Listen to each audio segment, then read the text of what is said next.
Welcome to another thrilling episode of Port and Maritime Agenda. This is a flagship program of the Maritime Hub International. My name is Jacqueline Faber Asaki. I am super excited coming your way with our very first episode of 2024 production. Before I introduce my guest, we're taking a quick break. We will be right back. The Consolidated Shipping Agencies Limited, or CONSHIP for short, is a world-class Ghanaian logistics company formed in February 1996. It is based in Accra, Tema, and Takoradi in Ghana, West Africa. We've expanded our portfolio to offer services such as marine and husbandry services, onshore and offshore logistics services, projects, international freight forwarding services, and warehousing. Today, due to its numerous partnerships, CONSHIP has a network over 2,000 locations globally from which it can do business. This enables the company to fulfill its prime goal of providing quick, efficient, and dependable services for its customers. The vision: succeeding together with passion.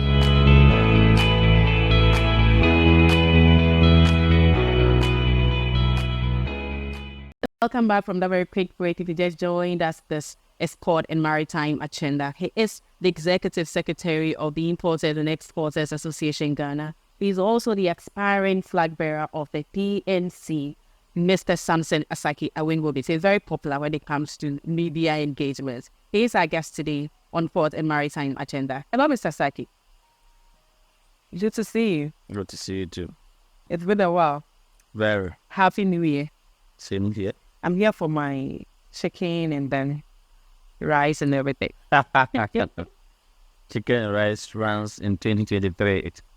Reality. New Year, still in the New Year. Well, we are still in New Year anyway. Very much. Happy New Year to you. Yeah, same to you. Your viewers as well. We're hoping for success and then more innovation this year. Thank you very much. And thank you for doing that, Diana, and receiving us. Well, we have no choice than to always be there for the very people who make us Ghanaians hear about our voices. The very people who make Ghanaians listen to the issues confronting the industry in which we find ourselves. And so, as and when you call on us, you have to go, you have to be there. Yeah. So far as you're having trouble and you are very much available, why not? And so it's a pleasure to be with you too. See you in my office. Pleasure is always. Welcome to my office. Thank you. Thank you. The year has started, 2024 has started, and I'm sure there's been a lot of upcoming projects, and then a lot of things that you'll be doing. So first of all, to start with the conversation, what should we expect from your outfit in this year? Well, I would say 2023 was a very tough year for so far the business community was concerned. I know I do advocacy for the business community, much especially those who import and exports in the country. The challenges that they went through in 2023. It is very young. Today is 22nd also. So I will not be able to say the progress in which we find ourselves, but I strongly believe that the business community are looking to a brighter year, much more better than what transpired in 2023 in regards to our city depreciation, in regards to inflation, in regards to taxes that was introduced on the business community. We don't intend to see such a myriad of issues confronting the business community as well. If you look at 2023, first quarter, second quarter, third quarter, especially those who were into sales, it will tell you that month by month, sales revenue dipped by 40% consistently. We also saw a pickup around the traffic in the business community centers around the third, almost to the second, third week in December, that there was a little bit traffic in town. So I must say, business community, as far as this year is an election year, we look strongly to see a better year than what struggling for the past several years. It has not been good. Business community, many of them has wind up, pulled up. Some have relocated to Ivory Coast and Togo as a result of the government fiscal policies that they introduced on the business community. However, those who were able to stay thick and thin, I strongly believe that they do not look forward to see any additional harassment or impediment on them. We don't look for any impediment. We look for rather a progress. We look for we look for a total city stability. We look for a total interest rate should come down. We are looking for inflation rate should go further. We are looking for prime rate to come down more further, so that can have some reflections into the commercial bank lending rate to the business community. That is what we look forward to see. And of course, we look forward to see whether if the mid-year budget review, taxes that we were looking forward to be abolished, i.e. the COVID levy, the 2% special import levy, which this is one of the things that we look forward to seeing it going off in our yes. Okay, but you just mentioned the 2024 budget. I want to find out if these taxes are abolished or scrapped, what effect would it have on the business community and then the consumer as well? Oh, but you are a maritime reporter. You should know that if for the sake of our viewers, if these taxes are being abolished, what it means is that the increase of prices of goods will come down. The cost of it will come down as compared to now, because that component is still running on the business community. So if we see it prices today in the market and they have challenges with the prices as a result of these taxes that we're calling for government to do some time about it, the government doesn't even. Now, of course, if we should see the city also coming down and as compared to the dollar, we are starting to we are looking forward to see maybe 8 to 10 cedis. So if the dollar comes like 8 or 10 cedis, the business. But is there a possibility for the dollar to get to 8 cedis? Well, it's our prayers. It's as every business person there that at least we are hoping that now that we are going to get I think 300 or so from a World Bank, $300 million dollars from the World Bank. Now that we are going to get $600 million. I think this week they said they were supposed to get our account, the Bank of Ghana account. The cocoa syndicated loan keep coming. Even though what they were looking for cocoa is not what they are getting, but half the loaf from bread is better than none. I think that is going to be of good to the business community, yes. So we have some whether consumer will be a benefit. Yes, consumer will definitely have a very positive, and there will be a very positive signs in terms of price reduction or price coming to a time that consumers will be able to kick it. Okay, so from where you sit as an industry player, what are some recommendations or measures do you want governments to take to help the business community? I think I've said it in my intro. You are looking at to see total stability in the cities seems to develop. We are looking, we are hoping that at least the dollar, if government is able to bring it down to 8 to 10 cities, it's a 10 cities with a dollar. That will be good for the business community. We are looking forward to see if the government will be able to abolish the 1%, the 2% special import duty and the 1% COVID-19 levy. That we are looking forward to see. Then, of course, we are saying that the government should be able to further boost confidence by reducing the inflation rate and then also by reducing the lending rate. I said if the prime rate at the Bank of Ghana comes down further, then, of course, that could bring a further reduction of the inflation rate as well. Canada, as I said, it will follow. We're looking forward to. Sure. Okay. Before entering into 2024, it's still a fresh start for us. There have been concerns over the last 3 months that the port is empty, traffic has reduced, and the cargoes are not coming in. Is the port empty? Well, you can see the business community. I mean, it's early days. Going into 2024, it's just early days to get into this from now for Christmas every year. But yes, somewhere around June, July, August last year, we're sure that there has been a sub-reduction of cargo throughput to Ghana. And it isn't that cargo is not coming to Ghanaian market, but being directed to Ivory Coast and to Lomé, I find it ways to our market. That is making government not making it also revenue as well. We strongly believe that the business community are not happy to divert their cargo to Lomé and Ivory Coast. They want to come through our port. So you cannot make the port very expensive. Not quite apart from that, we have been fighting about all the recent issues in regards to the shipping lines with the handling charges as well. That is a very few costs that government is not even taking care of. Because if I should pay a freight and bring my container to Ghana port, and I'm coming to pay my duty and way about the container, and yes, for a recent a shipping line is taking the handling charge of 10,000, and if one person is having 5 containers or one document, one bit of media, they are saying 10,000 document per to go. They are saying 10,000 the number of containers they are having on that same document. That is so worrisome, Richard himself. And we expect that the Minister of Trade, the Minister of Transport, the Minister of Finance would also be all of us with the industry here, then the shipping lines, and to around to let us discuss the issue.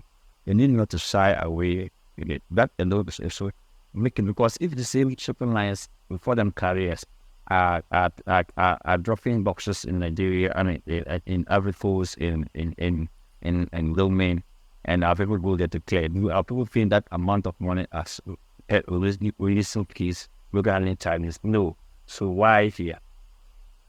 We're raising issues in regards to the government restructuring the Ghana Surface Authority law to make it mandatory so that we can have more chicken. By the federal act of it was just to do the advocacy like I'm advocacy here, but not to regulate anybody. Okay, when the LI was given the power to regulate, there was a court case some years back when they their lawyer, the ship owners' lawyers made reference to the Parent Act of Ghana Surface Authority. And indeed, clearly, the Parent Act is not to regulate anybody. They are to just help maximize, grow, expand, advocate, protect the interests of shippers. Yes, but in terms of regulating it, that wasn't the part of their mandate.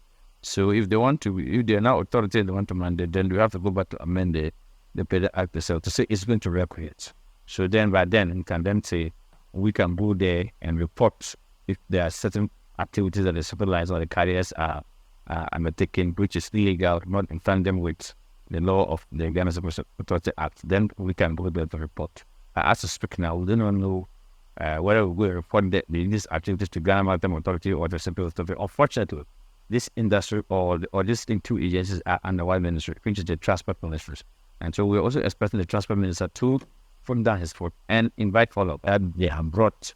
And that is even in lieu to benefit to the shipping line, the carriers, because one are the days that if a vessel called import, it takes like 2 weeks for them to discharge. Today, if you come to a port within 2-3 days, so the number of days of occupy and pay, which as occupying, which embed cost and other things, they have making more savings. And freight is not easy today. Because that's freight. In fact, in 2021, thereabout, when there was COVID, and the freight went up after COVID. Freight went up to like 16,000 per container to bring it from China. Is it 40 people? Yet they were making it. When they didn't reduce it. So if freight to fall today, you shouldn't come to say because of you are taking your local charges to show up something that you're making. No, it's not like that. It's not like that. It's never done anywhere. So, and as I said, these guys are not even spending the money that they are making. You're not seeing them flowing back to society or even saying that this is their cooperative service that they are not making. I see MTN and others building schools, opening computer labs and other things for Ghanaian society. Do so many things. I don't see that that's part of their cooperative service. It's only the shipping line council that doesn't. Last time we saw, I think GPH went and built an astroturf for in our brothers and sisters at Tamanin Town. We see what they've been doing. Other companies are been doing, but the shipping line, what are they doing in this country? But they are the people that make all the money in this country, even more than the port authorities. So I think that if not that somebody at authority is benefiting somewhere, then why can't we call these people to order? See? You're still watching Ports and Maritime Agenda. A quick break. We'll be right there. The Consolidated Shipping Agencies Limited, or CONSHIP for short, is a world-class Ghanaian logistics company formed in February 1996. It is based in Accra, Tema, and Takoradi in Ghana, West Africa. We've expanded our portfolio to offer services such as marine and husbandry services, onshore and offshore logistics services, projects, international freight forwarding services, and warehousing. Today, due to its numerous partnerships, CONSHIP has a network over 2,000 locations globally from which it can do business. This enables the company to fulfill its prime goal of providing quick, efficient, and dependable services for its customers. The vision: succeeding together with passion.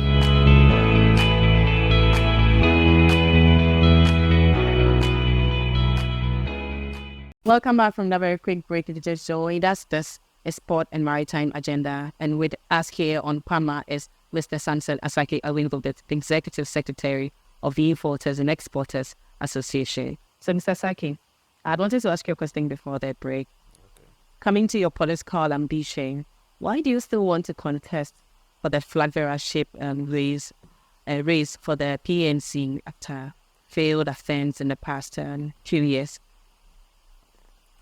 Well, is it Bob Marley or who said that if you fight tomorrow, tomorrow shall fight tomorrow? That would be Okay. who fight Iran shall be there to fight Miranda.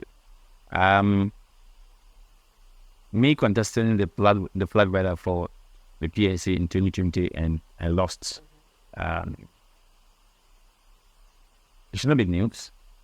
I mean, if you are going to contest, it's only a fool who will not prepare your mind. You have to prepare. It's either you win or you lose. And so I always searched in my mind the time that I was going to contest that whatever come, I will have to take it. That makes you a man. Those who contest and lost and then end up in hospital, then you are not the one that the Bamal is talking about. So I think that I am well prepared now. I am well positioned now. What made me not to win the last election, because losing election by 500 numbers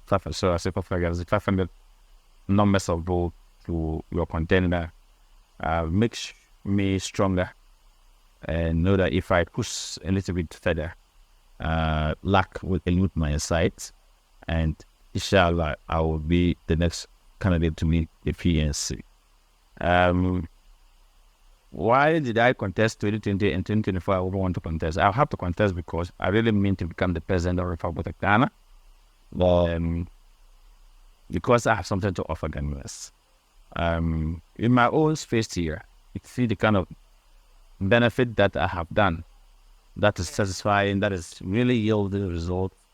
To do advocacy, especially in business field, to do advocacy to protect the interests of business community is one of the difficult jobs that one has to do. And so if I'm able to do that for over 10 years now, I'm much more strong and prepared, both physically and morally, psychologically prepared to take the affairs of the country. In fact, in all things, if you're a president of the Republic of Ghana, your eyes should be in the economy. And I have been there. I have been one of the advocates who stood thick and tall for the business community. And I know what the business community are looking for. If I will become the next president, I don't think business community will want to close down and go to other place. Because I lived with them before. I eat with them before. I understand their plight. And so in sitting as a president of the Republic of Ghana, I know what to tell my Minister of Finance, what to tell my Minister of Trade, what to tell my Minister of Transport to look into that critical. Because at the end of the day, that is where you need the money to now push to other sectors of the economy. In education, you need money to take in there. Health, you need money to take in there. Military security agency, you need money to take in there. With energy sector, you need money to take in there. So if you understand the business community very well, they will even come and give you more revenue to take and then take care of the rest of the sectors that we need to push more funding there to be able to give them the good needed policy direction that they can take off properly for the progress of the country. So Samson Asaki Awingobit came back to contest because I realized that in 2020, if I had pushed things that I was supposed to do that I didn't do, that makes me lost. We now know the loopholes, things that we couldn't do it right, that makes me lost the election. Now we have to do it right in more than 100% if we can, if there's a difficult like that, then to make sure that we get the note we need. And of course, I know the PNC themselves realize that after not voting for Awingobit for the 2020 elections, whoever had voted, they have regretted. Because one, I said I was a good product that if they take to the market, Ghanaians will buy me. Because I know what to say to the Ghanaian youth. I know what to say. And the Ghanaian population today is full of the youth. And we as youth, why would me want 80 years, 17 years persons, somebody's, he was at retirement, 60-something years person to become the president of Ghana. One classic example, we saw what the Liberian 89, is it 79 or so, 79-year-old president. Yeah. Along the line, could not even give a speech. That is not what I want to be. I want to be a president at the time I still have the first blood, that I can move to do the work. We cannot leave our destiny to people who have lived up their life, who are supposed to be on retirement age, are now taking decisions and policies for we the youth. I don't think it's only this part of the world that does that. The other jurisdiction, nobody. I mean, want young people to be in governance and then who have the fresh brain. They should be, you think positively, understand that this is my future. What will I do to grow steadily? What will I do to make it progressively? So that at least, if I cannot afford to fail my own self, that's the kind of leadership I want to offer. And so I believe, and of course, since 1982 to date, we have not had any business-minded, business-oriented person taking the affairs of this country. It's all maybe people, those who went to school to read political science and others. They are the people becoming president and taking decisions for all of us. Maybe except Ronis. Yes, but I can tell you, I am poised to win this time around. Whoever is declaring to contest the PNC slot should know that Asaki will be a bulldozer. Okay. Yes, I'm going to be a bulldozer to them. You're well prepared. I'm not scared. No, not at all. As I said, if we should take a candidate that is well known in the four corners of this country, that Asaki is there. If you mention Awingobit name anywhere, I don't think if you have 10 people standing, at least a majority number of 6 or 7 would say we knew about him. Awingobit at the point bill. So that alone is a product that we cannot play gamble with. Okay, and another way is if PSC should take a vote to 2024 election, nobody was just somewhere and say, oh, don't matter that guy, he's part A or part B. You get it. If you are a president candidate of a political party, let people say, yes, this is a team representing the party, but whoever they go, oh, you are inclined to or in line to this political A or political B. And we all know that the majority parties, political parties in the country. I don't think any of them can pinpoint their finger to say Asaki is one of us. No. In my quest or in my field as advocate, none of them can point their finger to say Asaki is in that way or is in that. I speak to the minds of what the business community looks for. And so I will be a good candidate, I will be a good president if they give me the PSS will give me the note. Take a candidate that will not have any cobwebs, they will not have any eyebrows, a candidate that will be very confident. I'm well educated, of course. Remember, I hold marketing, BSc, and BBA, that's BBA in business, Bachelor of Business Administration, marketing option at the Methodist University Ghana. It used to be Methodist University College of Ghana, but now it is Methodist University Ghana. Then I went ahead to hold to study my master's at the regular Maritime University, where I studied Masters of Art in Port and Shipping Administration. And so I'm well versed. I'm married with 4 children. Very responsible person. I know what it takes to be a president of Ghana, and I'm very well confident, very well articulate. I don't think if they put me to debate on any of the issues in this country that I will be scratching my head. I understand what to say. And of course, I have a good message for my college youths. I'll identify myself with them. It's long overdue that Ghana, we look at the numbers that we have and vote for one of us to become the next president of the Republic of Ghana. And let's see what he or she will also bring. I know Awingobit will bring a good thing to my colleagues. And I look forward to get the support from PSC first. Then Ghanaians will know my policies and programs that I want to bring if they give me the help in the country.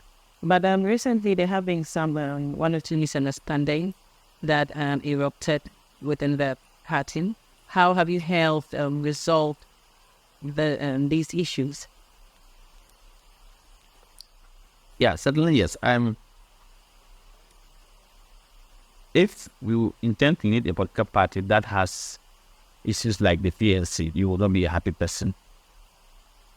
However, I think that the party at this point in time need the peace of mind. The peace of mind should be new leadership, should be elected to take place.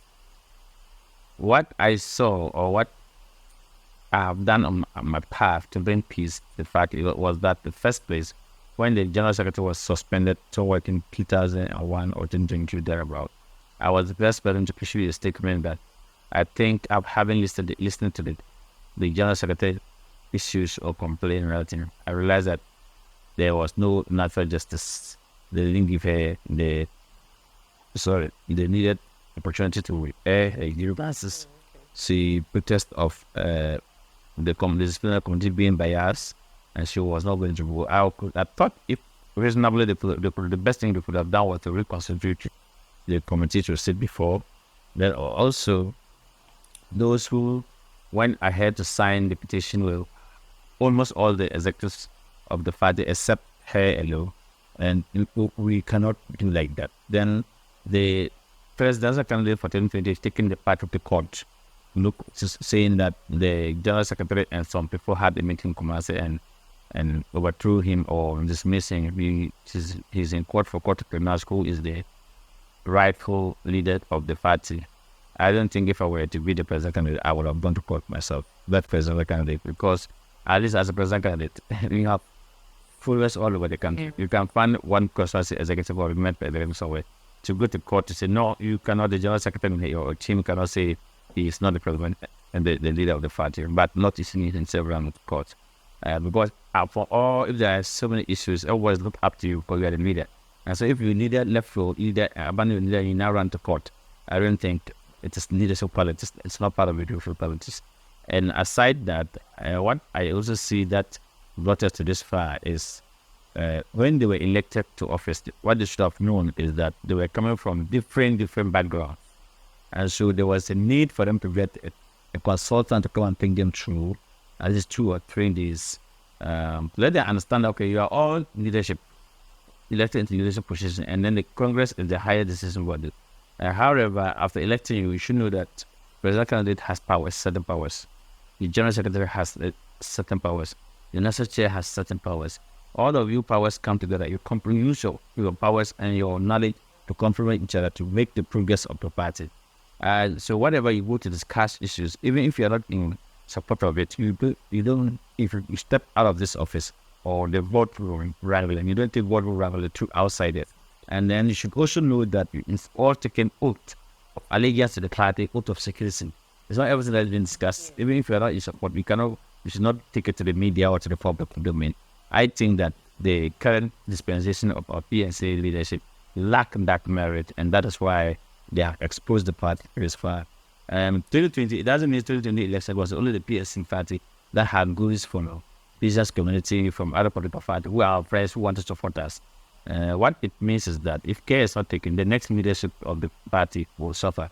Because nobody might want to come and support you, because if they support it tomorrow and doesn't want their names to be out there. And of course, most of the time, people who support us, they don't miss my need. And so if, I don't know, within this anger, you guys will go out there and start pronouncing and making certain statements, I don't think leadership qualities. So I would, if I'm being elected, I look for do everything for us to get a consultant to come in and engage us. And of course, we should understand that we all come from different backgrounds, so that at least we will integrate properly. And when we integrate properly, we'll be able to flow easily than what is happening currently in the party. I am worried. We should be worried, even though we are not the PSC member. Every Ghanaians are worried when they see someone. Is your party still there? What is happening in your party? PSC should be saying that we are the third first party, but as it stands now, we cannot knock on each other and say we are the third first party. So I'm equally not happy first, but I know for sure that if they give me the nod, I'll be able to bring them up. I'll be able to bring them together. I'll be able to appeal to all of them. I have already appealed to the 2020 presidential candidate that he should go to court. He is the one who takes the case to court. He should be able to go back to court to withdraw the case and then come back. Let us sit and organize elections. It is not palatable story. It won't be palatable story for us to hear that 2024 election come and the PSC couldn't file a parliamentary candidate nor presidential candidate simply because the leadership for the 2020 were in court, and because they couldn't end the court, we were inconclusive, and for that matter, we could not go to Congress. Because of that, the PSC was unable to present candidates for the 2024 election. And if that's the case, I don't think the presidential candidate would want his lead to be part of that history. Because looking at 1992, President Imam called the party called 96 King Fafet of Dr. Eddie Nasir Muhammad. Nasir contested till 2012 when Hassan Ayarka came. And then Ayarka, as a 2012 election, he broke away. And then Rashid came back for 2016. Then 2020, he, together with me and Reverend Agid, they were contested the election, and he won. And so those people thought the party did not kill the party. He should not kill the party. Wrapping up the conversation, in your submission, you mentioned that you have strong grounds in the business community. What is that one message you want Ghanaians to hear from you? Yeah, or that convincing message? Well, I'm a positive guy. If I take a project, I did project in management some years ago. If I take a project, I want to execute it to a ladder or to it. So I think this PSC program is to be from another project that I'm undertaking.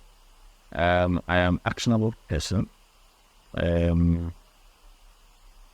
know what it takes to get there. The business community have confidence in it. And so when they see me winning elections on the party ticket to contest for another election, I'm sure some might not be happy. Think why? Because they know that, well, then I'm going to give the space. Who will be there for them? But I think at this point, if I can influence, then if I become the president candidate of my party, I'll influence more for the business community. So those who were thinking that if you get a flag raised, then it's going to leave the space and who will be there for there. I'll even be there for you the more. But at this point of position I'm putting here. Of course, the business community has confidence in me. And for that matter, they know that if I become the president, they trust me, I will be able to be a business president. And we'll be able to win investors coming to the country. And also making sure that we also give the opportunity through. One of the classic things I will do as a president is that I said if I become the president, the Ghanaian entrepreneur, or if you start in business today, we will not make you to start paying corporate tax for the first 3 years. We would rather expect you to reinvest back, and expand and employ more Ghanaians. Then while they are paying PYE, then for the first 6 years, they will start taxing you. The other aspect I've also seen is that both NEC and MPP use politics to destroy entrepreneurs. We will do a law. We will enact a law to protect entrepreneurs, no matter how. But I don't know, they usually come to collect tax from you. They are not saying they're taking NEC man tax or MPP man tax. They are bringing tax to the consolidated account that we will use to develop the country. And so why will you use politics to crash? So my minister will come to me as a president and say that, Asaki, this person is not one of us. I belong to the other political party divide. Your job has ended. Because I want to be a president for Ghana. and not for political parties. The other aspect I said I will, if I'm being elected as the flag bearer for PNC and the Ghanaians give me the nod to become the president, if the privilege to become the president of the Republic of Ghana, what I will do is the Asaki Cathedral, I will not build it. Why? Why? Because there are so many churches, there are so many mosques in this country that we go to worship. I would rather go and look for an investor to come and take that space and redevelop it. In fact, if you happen to be in the state house where there are state programs, you could see that people are struggling to get a parking lot. If you're having state program at Independence Square, you could see that people are struggling to get to town or get a parking lot. If there are programs at international conferences, and you see how people are struggling, I would rather look for investors who will come to redesign that place, build more car parking space, and then the end of it, they'll build flats for even the government, if not for anybody to just come and rent and stay, at least for government workers, especially the ministerial staff, should be able to stay there and get to work on time, than to say I want to build church. For Ghana, we are blessed with a lot of cathedrals, and the president said he promised his God to build this. He didn't say Ghanaians all dream and saying you should build cathedral. So building cathedral will not be a thinkable thing for me, Samson Asaki, if I'm elected. I would rather use it for something viable, something that will bring more income to the state. And that is to say, that's why I'm saying that building, we should drink. And then, of course, most of the time there are programs around the area. There's no restaurants around. They can build better malls. The investor can build better malls, better restaurants, and parking lot, and the rest of this. And that alone could end us Ghana a lot of money. So then save us employment to the new. Absolutely, you do about it. But exactly. So I'm not going to. Here they are asking most of the candidates that if you come to government, what will you do with that? Samson Asaki, would not build the cathedral. In fact, the cathedral funds, I would rather ask my Minister of Trade or Minister of Finance to reverse it to government chest, or we used to support startups that build cathedral. I would not do that. Interesting. Thank you. Time isn't on our side, but we really have to wrap it here. And your final submission. Well, Ghanaians are looking for a very proactive president, a young, dynamic person. If PS will give me the nod, and I know that PS, I know people are declaring, but I am not protected with those people who are declaring. I know the PS knows that Asaki is a brand name in this country. Awingobit is a brand name in this country. Today's elections, today politics, or today Ghanaian culture or Ghanaian homes, one the candidate that you know that this is affable, this one is young, we can easily approach him. He's a smart person, he's very intelligent, he's knowledgeable, he understands the sectors, he understands what the message that Ghanaian or the youth have. He's the hope for the hopeless, and I think that Samson Asaki will be the person. Thank you so much for receiving us. Great. You're so great. Pleasure is mine. Thank you very much. So this wraps up today's conversation on Port and Maritime Agenda. Yes, you've listened to the our business advocate, advocating in the business community, and also an aspiring presidential flag bearer, hopeful of the PNC. You know, this year is an election year, so I think tell PNC members that if the time comes, they should not look anywhere than to give this young man the opportunity to lead, and let's see what a Ghanaian will. Already Ghanaians are looking for a proper change. Okay. And not the recycle people. Like every year we go and recycle people for MPP and NDC to come back. They're the same people. I think Ghana needs, and of course, if I become the president kind of a PNC, I will reach out to the CDAG people, I'll reach out to the CPP, I'll reach out to the GUN, I'll reach out to Reverend there's one Dr. Ankara and others who are declaring to become the president, because Ghanaians really want we the minority parties to come together. We'll come together, we'll look at constituencies where if the CPP is stronger there, if the PNC, if the GUN, if there's whoever is stronger there, we put their parliamentary candidate there, they'll push them to become parliamentary candidate. Then we'll come together, they will say, okay, I will go with whoever will come from CPP, whoever will come from women, others, who is popular. So who become president candidate, who become a vice candidate. In government, there are so many opportunities. So we need not say we are president candidate. At the end of the day, I guess I will never president candidate. I want actionable. I want Ghanaians to feel us. I want Ghanaians to try and test us. And so if PSC give me the nod, one of the crusades I will do is to reach out to the rest and say, please, can we come together and pull our resources together and then see whether if luck will look on our side. That is one of the projects I'm going to talk about. Interesting. So Mr. Asaki, Mr. Asaki has said it all. This is a special appeal to the PNC as a party, and that's all Ghanaians here. This is the comeback of Mr. Samson Asaki Awingobit. This is a special appeal to the public, to the youth, and then to the PNC party as a whole. He is a business advocate. He is always advocating here and there when it comes to the business fraternity, and also his presidential ambition to become the president of Ghana. My name is Jacqueline Favor. As I said, it's always a pleasure coming your way with Port and Maritime Agenda. I will especially thank Mr. Asaki Samson Awingobit for receiving us in his office. Yes, it's been his busy schedules, but he still made time for us. We are so grateful. Enjoy the rest of our program.